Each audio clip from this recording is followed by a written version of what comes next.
What is an article and why do we care? I will tell you all about it today on Hebrew Help with Sapir.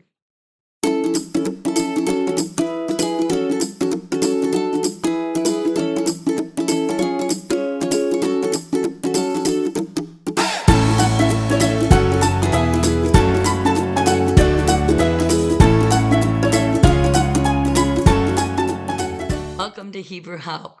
This video is a quick side video introduction to the grammatical term articles. This is not intended to be one of the specific videos to help with Hebrew. It's a side video to help with the grammatical terms because I use these terms in other videos that are specifically about Hebrew. Articles are little words that go in front of nouns that usually give us clues about whether we are talking about a specific thing or a general thing. So when we talk about articles, we usually talk about definite articles and indefinite articles.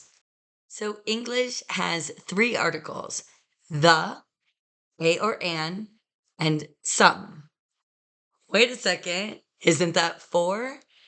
Okay, if you want to count a and an as two separate articles, you can. But they're really just two forms of the same article, right? They're used in the same situations, and it's just that one comes before a vowel sound and the other one comes before a consonant sound. And in English, we use the as the definite article. And that means that the noun that comes after is a specific one that has been defined, hence the word definite. So it may have been already specified in a previous sentence or even a previous conversation, or I might be specifying it now in this very sentence that I'm using the word. The opposite of a definite article is an indefinite article. And in English, we use a different indefinite article for singular nouns as for plural nouns. In singular, we use the word a, or if the following word starts with a vowel, then it becomes an. And if the word is plural and indefinite, then we use some. So let me give you some examples. If you and I are roommates and I walk into the apartment and I say, I bought a book, I am using an indefinite article, a book. And so you know that you are not expected to know what book I'm talking about. But if I walk in and say, I bought the book, then you might start to rack your brain thinking, okay, what book were we talking about? What book? Because by saying the book, it implies that you know which specific book I'm talking about. And now I can also say, I bought the book that I need for Hebrew class. It's a specific book, but maybe we haven't been already talking about it. I defined it here in this sentence, which specific book I bought. So I said that English has three or four articles, and the number of articles can really vary by language. Some languages have different articles for the various genders and grammatical cases of the noun that follows. So I'm thinking of German and Greek and Latin, and they all have three genders and at least four cases, I believe. I've never actually studied Latin, but this mixture of gender and case is shown in the articles. So they have tons and tons and tons of articles.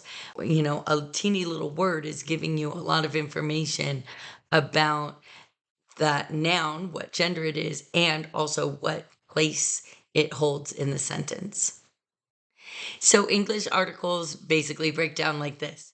We have definite and indefinite, and singular and plural. And then Hebrew basically has only one article, and it is a definite article, which is the hey attached to the beginning of a word. And so it doesn't change if the word is singular or plural. And it also doesn't change based on whether the noun is masculine or feminine. And there is no indefinite article in Hebrew. If you want to say, I bought a book, you say, kaniti sefer, which literally means I bought book. And so even though this video is about articles, I do want to mention that it is possible to have a definite noun without a definite article. And that's when that noun is a proper name. So if I say, I saw Sarah, that is a specific Sarah, even though I didn't put the word the in front of it. In English and in Hebrew, proper names are definite without the definite article.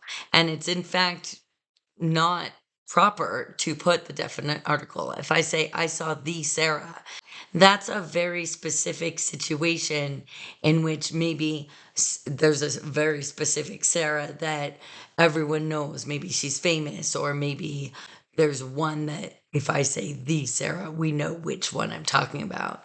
Whereas usually if I say, oh, I saw Sarah, that too means that you know the Sarah that I'm talking about. And I just noticed that I did say the Sarah that I'm talking about. So it is possible, at least in English, to put the definite article in front of a proper noun. But just because I don't use it when I say something like I saw Sarah, that doesn't mean that that is an indefinite noun. It's still a definite noun. And it's definite only because it is a proper name. And it is possible in English as well to put the indefinite article in front of a name, such as, like, I have a Sarah in my class. And at that point, we are very specifically saying that this is not Sarah that we all know. We're just talking about, it's almost short for I have a woman named Sarah in my class. And so we're very intentionally being non-specific. But in general, if I say I saw Sarah, or I went to Jerusalem, or I live in Kansas, those words, Sarah, Jerusalem, Kansas, those are, because they're proper names, they are definite nouns, even though they do not have a definite article. So I hope this clears up any confusion that you might have about definite and indefinite articles. And I hope it will make any video that sent you here a little bit clearer. Thanks for watching. Lahidra od See you next time.